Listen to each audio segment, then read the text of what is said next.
চৈত্রের এই অসহনীয় গরমে বাইরে থেকে এসে রুমের ভেতরে ফ্যান ছেড়ে সবাই একটু স্বস্তির নিঃশ্বাস ফেলি।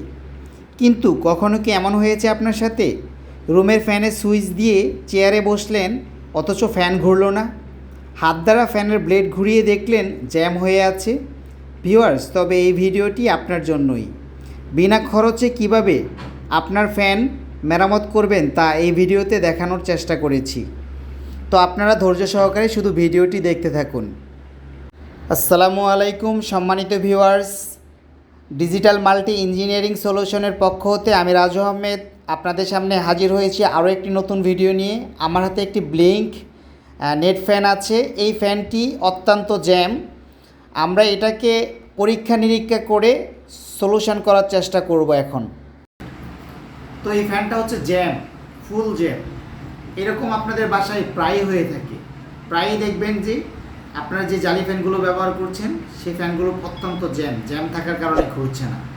তো জ্যাম থাকার কারণে ঘুরছে না, তো এটাকে আমরা কিভাবে ঘোরাবো, কিভাবে চালাবো, ঠিক আছে, সেই বিষয়গুলো আমরা ধীরে ধীরে এখন আপনাদের দেখাবো আর কি। আপনারা ধৈর্য সহকারে ভিডিওটি দেখতে থাকুন। ভিউয়ার্স, আপনি যদি আমার চ্যানেলে নতুন হয়ে থাকেন তাহলে অবশ্যই আমার চ্যানেলটাকে সাবস্ক্রাইব করুন। ইতিমধ্যে যারা সাবস্ক্রাইব করেছেন তাদেরকে অসংখ্য ধন্যবাদ। কথা না বাড়িয়ে চলুন আমরা মূল কাজে চলে যাই। তো আমরা প্রথমে ফ্যানের পিছনে নাট আছে সেটাকে খুলে নেব স্ক্রুড্রাইভারের সাহায্যে।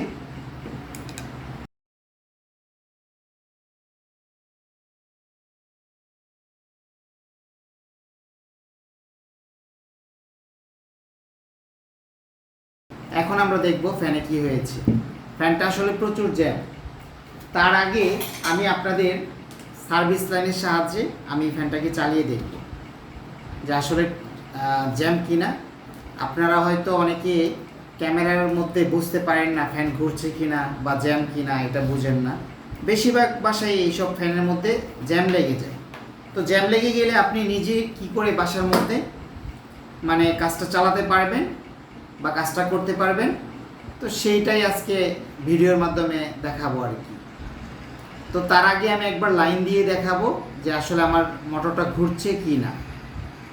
মোটরটা ঘুরছে না সেটা আমি নিশ্চিত, তারপর আপনাদের দেখানোর জন্য আমি আবার এটাতে লাইন প্রয়োগ করবো আর কি। এই যে প্লাগ লাইন দিচ্ছি, দেখুন মোটরটা ঘুরছেই না। এই যে এক পাক করে ঘুরছে। এই যে এটা ক্লিপটা ঘুরলেই বুঝতে পারতেন, দেখুন ঘুরছে না। তো আমি আর বেশিক্ষণ লাইন দিয়ে রাখবো না, কারণ বেশিক্ষণ লাইন দিয়ে রাখলে কয়েল পুড়ে যেতে পারে, তাই আমি লাইনটাকে ডিসকানেক্ট করে নিলাম এবং কি এইখান থেকেও লাইনটাকে ডিসকানেক্ট করে নিব। তো আমি এসি কর্ডটা রাখলাম পাশে। এখন আমি এই ফ্যানটাকে পার্ট বাই পার্ট খুলবো। তো ফ্যানটাকে খুলতে গেলে ফ্যানের যে কভারটা, সেই কভারটাকে খুলতে গেলে আমাকে আগে এটা খুলে নিতে হবে, নয়তো এটাতে আটকে যাবে। তো এটা আমি খুলবো কি করে? এটা আমি খুলবো হচ্ছে, আপাতত আমার হাতে হাতুড়ি নেই, হাতুড়ি না থাকার দরুন আমি এটাকে একটু বাড়ি দিয়ে খুলে নিচ্ছি আর কি। খুলে চলে আসছে। হ্যাঁ, এই তো আমাদের লকটা খুলে চলে আসছে। লকটাও আমরা সংরক্ষণ করবো কোনো কিছু যাতে হারিয়ে না যায় আর কি। তো এখন আমি এটাকে পার্ট টু পার্ট খুলবো।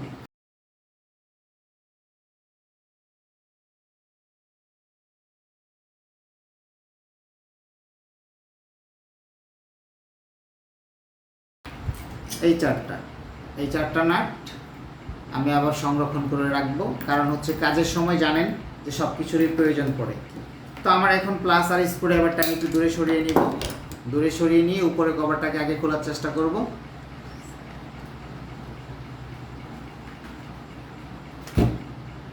আমার উপরে কভার খুলে আসেনি, নিচের কভারটা খুলে এসেছে কয়েল সহ।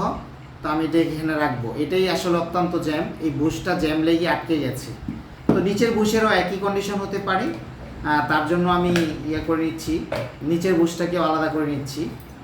নিচের বুশটাকে সম্পূর্ণ কয়েল থেকে আলাদা করতে গেলে এখানে একটা স্ক্রু আছে ক্যাপাসিটরের সাথে, সেই স্ক্রুটাকে মানে আমাদের খুলে নিতে হবে আর কি। তো আমরা স্ক্রুটাকে আবার স্ক্রুড্রাইভারের সাহায্যে খুলে নিচ্ছি যাতে আমাদের কাজটা সুবিধা হয় আর কি। আমরা যখন কভারগুলোর সাথে কাজ করব সেই সময় যাতে সুবিধা হয়। তো আমার কয়েলটা সম্পূর্ণ আলাদা করে ফেলেছি, এই যে এখানে রেখে দিলাম। এখন আমার কাজ হচ্ছে এই দুটো নিয়ে। এই দুটো যে বুশ আছে সেই বুশগুলো অত্যাধিক জ্যাম কেন সেটা আমরা দেখব, ভিতরে ক্লিন করব যদি ক্ষয় হয়ে যায় তাহলে রিপ্লেস করব। আর যদি মনে হয় যে আসলে না, বুশগুলো আমাদের এখনও ভালো আছে, তাহলে আমরা এই বুশগুলোকে ব্যবহার করব বিকল্প হিসাবে। তো আপনারা একটু ধৈর্য সহকারে দেখতে থাকুন।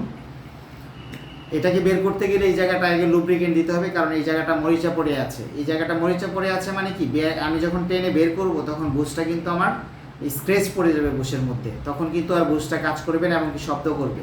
তার জন্য এটাকে আমার ঘষে তারপর সমান করে নিতে হবে। আসলে এই মুহূর্তে আমার কাছে সিরিজও নেই, সিরিজ না থাকার কারণে আমি এটাকে ঘষবো হচ্ছে প্লাস দিয়ে, নোজ প্লাস দিয়ে, যে এখানে যে দাগটা আছে সেটা দিয়ে আমি ঘষে নিব আর কি। আপনারা দেখতে থাকুন। এই যেটাকে ঘষে নিব, এখানে যে মরিচাটা আছে সেই মরিচাটা যদি পরিষ্কার না হয় তাহলে আমাদের ওই বুশটা বের করার সময় বুশের মধ্যে স্ক্র্যাচ পড়ে যাবে। স্ক্র্যাচ পড়ে গেলে শব্দ হতে পারে, তারপর হচ্ছে বেশি ফাঁকা হয়ে গেলে জানেন তো বুশ কী হয়, বুশ বাত হয়ে যেতে পারে, যে কারণে আমরা এটাকে ঘষে নিলাম আর কি। আমরা ঘুরিয়ে ঘুরিয়ে ঘষে নিব যাতে কোনো অংশে মরিচা না থাকে।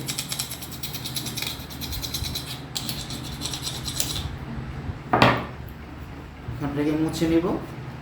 তো এখন আমি বের করার চেষ্টা করব এটাকে ধীরে ধীরে। এখনও কিন্তু এখানে আটকে গেছে, যেহেতু এখানে আমাকে লুব্রিকেন্ট অবশ্যই দিতে হবে। আমি লুব্রিকেন্ট হিসেবে পিওর মোবিল নিয়ে নিয়েছি, সেই পিওর মোবিলটাই আমি লুব্রিকেন্ট হিসেবে এখানে ব্যবহার করব আর কি।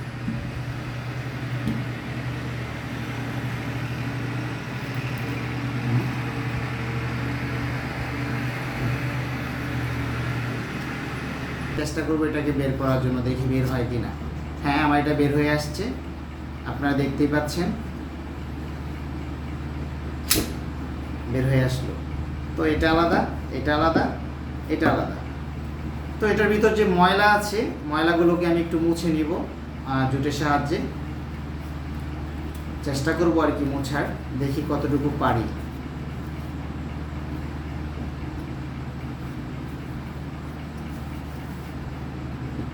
এটাকে সোজা করে নেব, সোজা হয়ে গেছে। এখন এটার ভিতর দিয়ে আমি জোটটাকে দিয়ে এপার ওপার করব, যদি এটার ভিতর কোনো শক্ত বা মরিচা ময়লা টয়লা থাকে তাহলে যাতে ক্লিন হয়ে যায়। দেখেছেন, আর বেশি আসবে না, তার মানে পুরো বুশটাই আমার ক্লিন হয়ে গেছে।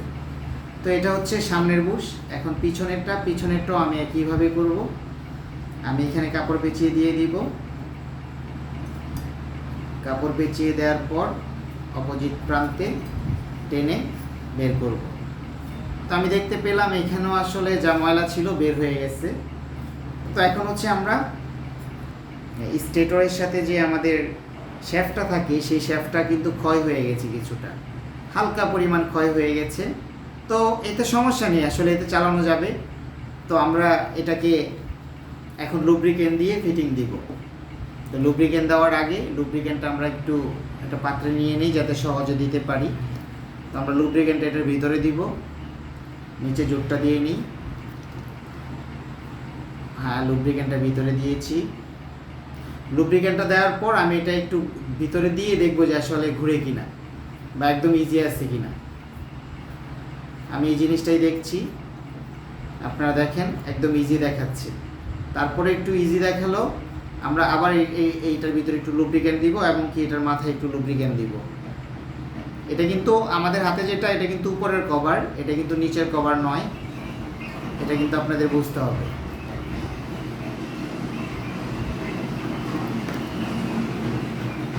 সাইডটাতেও লুব্রিকেন্ট দিয়ে দিচ্ছি যাতে সেই সময় আমার বেয়ারিংটা ভিজা থাকে, যদি আমার বুশটা যাতে ভিজা থাকে। এই সাইডটাই লুব্রিকেন্ট দেওয়ার উদ্দেশ্য হলো আমার এটা সবসময় ভিজা থাকবে আর কি বুশটা। তো এটা ছিল হচ্ছে পেছনের বুশ। তো পেছনের বুশটা এভাবে থাকে। আমি একটু এটাকে ঘুরিয়ে দেখলাম ঠিক আছে কিনা। এটা সামনের বুশ ছিল, সামনের বুশটা যেহেতু সামনে অংশটা আমরা পুরোপুরি লাগাবো, লাগিয়ে তারপর আমরা দেখব। হ্যাঁ, আমাদের ইজি আছে, এটা আমাদের কোনো সমস্যা নেই, ইজি আছে, ইজি হয়ে গেছে। এখন হচ্ছে আমরা ঠিক পিছনের বুশটাও সেম কাজই করব। পিছনের বুশটা তারপর হচ্ছে আমাদের যে স্টেটরের সাথে যে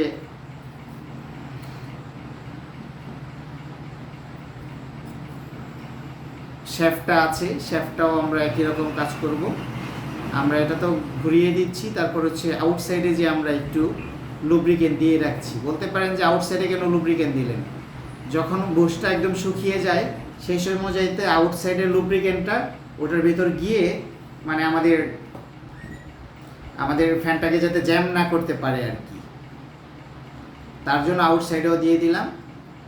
এখন হচ্ছে আমরা ভিতরের সাইডটাও দিয়ে দিচ্ছি। শেষ আমাদের কাজ। এখন আমরা কয়েল ফিটিং করব। তো কয়েল ফিটিং করতে গেলে আপনারা জানেন যে আমাদের কয়েলটা ফিটিং হবে কি করে। এই যে এই উপরে যে ফাঁকা অংশটা সেটা অবশ্যই উপরের দিকে মিলিয়ে দিবেন। হ্যাঁ, বসেছে। এবং পিছনের সাইডটা দেখেন, এই সাইডে যে ফাঁকা অংশটা সেটাও থাকবে উপরে। তো আগে আমরা উপরে এটাকে বসিয়ে নিই।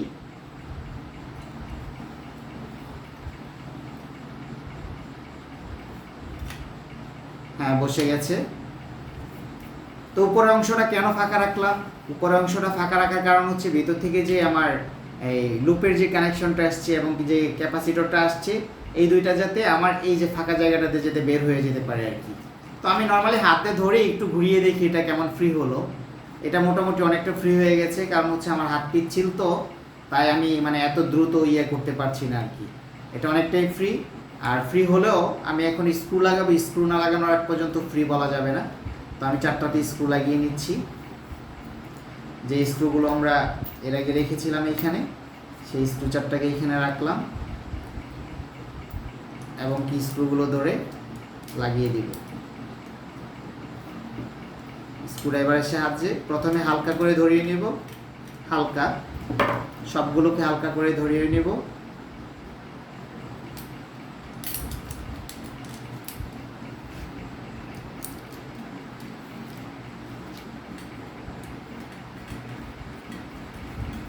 একসাথে আমি টাইট দিব না, প্রত্যেকটি স্ক্রুকে হালকা করে ধরিয়ে নিচ্ছি। তারপর টাইট দিব হচ্ছে আমি সবগুলোকে মিলিয়ে তারপর টাইট দিব, নয়তো 19-20 হয়ে গেলে আপনার মনে করেন 19-20 হয়ে গেলে মানে হালকা স্ক্রু কোনোটা টাইট বেশি কোনোটা টাইট কম হলে যে কোনো সময় আপনার ফ্যানটা জ্যাম হয়ে যেতে পারে, এমনকি পুড়ে যেতে পারে। তার জন্য সবগুলো স্ক্রুকে প্রথমে ধরিয়ে নিতে হবে।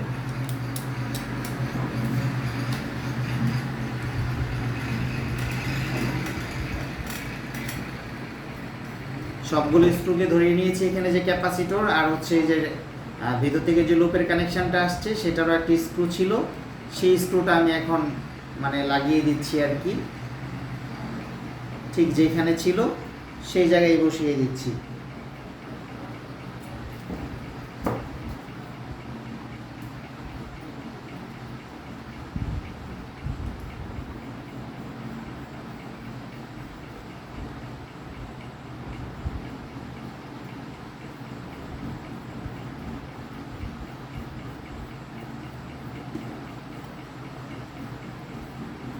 আমি এটাকে টাইট করে লাগিয়ে দিয়েছি। এখন বাইরে থেকে টানলেও আমার এই কানেকশনটা ছুটে আসবে না।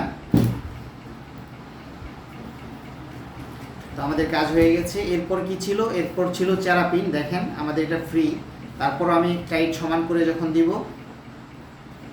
এই যে টাইট, এই জন্য আমাকে স্ক্রুগুলো টাইট দেওয়ার আগে অবশ্যই মানে সবগুলো আমি বারবার আমাকে ওই শ্যাফটটা ঘুরিয়ে দেখতে হচ্ছে যে আসলে ফ্রি আছে কিনা, তারপর আমাকে টাইট দিতে হচ্ছে। ভাই কাজটা জটিল কোনো কিছু না। আপনারা নিজেদের বাসায়, যাদের বাসায় মনে করেন যে ফ্যান এরকম জ্যাম লেগে গেছে, তারা এইভাবে খুলবেন, খুলে নিজেরাই বাসায় ঠিক করতে পারবেন। এই জন্য কোথাও যেতে হবে না। আর যদি আপনি যেতে চান, আপনি মনে করেন যে না পারবো না, যেতে হবে, তাহলে যেতে পারেন, কোনো সমস্যা নেই। তো আমরা এখন ফ্যানটাকে চালিয়ে দেখব। চালিয়ে দেওয়ার আগে যে লকটা এখানে ছিল সেই লকটাকে দিব, লকটাকে লাগাবো, কারণ লকটা না লাগালে আপনারা ঘূর্ণন গতিটা বুঝতে পারবেন না। এই যে লকটা হচ্ছে এক মাথা ছোট আর এক মাথা হচ্ছে বড়।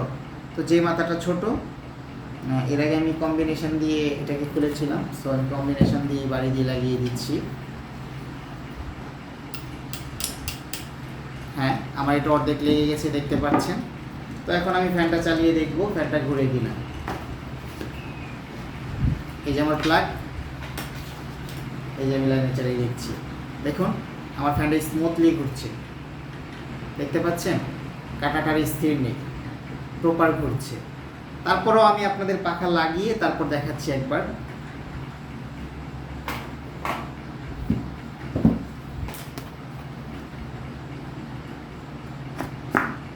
এর আগের ভিডিওতে দেখিয়েছি কিভাবে ফ্যান খুলতে হয়, কিভাবে ফ্যান লাগাতে হয়। আজকের ভিডিওতে দেখালাম যে ফ্যান যদি জ্যাম লেগে যায় আপনাদের, তাহলে আপনারা সেটাকে কিভাবে সলভ করবেন সেই জিনিসটা আজকে আপনাদের দেখালাম আর কি।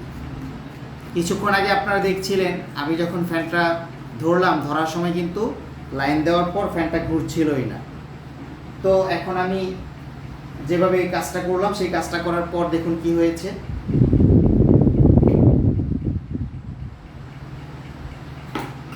আশা করি আপনারা বুঝতে পেরেছেন।